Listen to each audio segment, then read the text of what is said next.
SIR নিয়ে মমতা বন্দ্যোপাধ্যায়ের মতুয়া বার্তার দিনই মতুয়া ঠাকুর বাড়িতে নতুন সংগঠনের প্রধান উপদেষ্টা মণ্ডলীতে শুভেন্দু অধিকারী। এবার বিজেপি বিধায়ক ও বিজেপি সাংসদের আলাদা সংগঠন। শান্তনু সংগঠন থেকে বেরিয়ে এলেন সুব্রত। ঠাকুর বাড়িতে এবার দাদা ভাইয়ের আলাদা সংগঠন। এই বার্ষিক সভা এবং আমাদের কেন্দ্রীয় কমিটি গঠন, প্রধান উপদেষ্টা মণ্ডলী তাতে আছেন শ্রী শুভেন্দু অধিকারী মহাশয়, বিধায়ক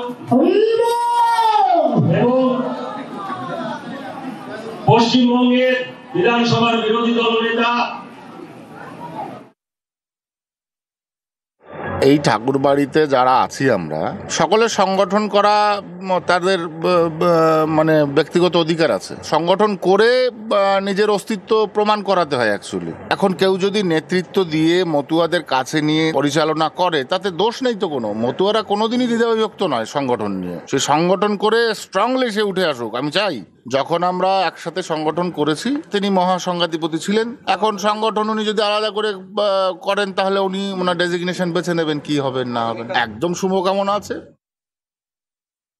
এটা তো ঠাকুর বাড়ির ব্যাপার, নতুন কিছু না, সেইটারই মানে নতুন করে আবার শুরু হচ্ছে। তা আমার দুই ছেলেই আমার কাছে সমান, এতে তো কোনো তফাৎ নেই।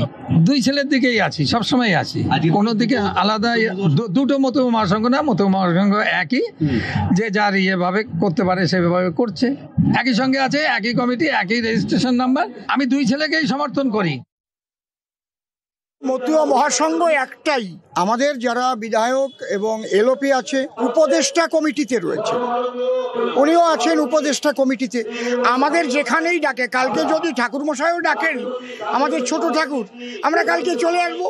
আমাদের যেখানে ডাকবে আমরা সেখানেই যাব। আমাদের মধ্যে কোনো ভাগাভাগি নেই। মতুয়াদের ভালোবাসি, ঠাকুর বাড়ি ভালোবাসি, যে ডাকে তার ডাকে আসি। এগুলো তো হচ্ছে ভাগ বটরার প্রবলেম, রাজনৈতিক ক্ষমতায়ন, অর্থনৈতিক ক্ষমতায়ন। কারণ ঠাকুরবাড়ির ক্ষমতা এবং রাজনৈতিক ক্ষমতা কার হাতে থাকবে সেটাই নিয়েই তো মূল লড়াইটা এবং দ্বন্দ্বটা। এই ভাইয়ের মধ্যে কার হাতে ঠাকুরবাড়ি নিয়ন্ত্রণে থাকবে এবং বিজেপিটা কার কথায় কাকে বেশি গুরুত্ব দেবে, সেটা নিয়েই মূলত ক্ষমতার একটা লড়াই থেকেই হয়েছে।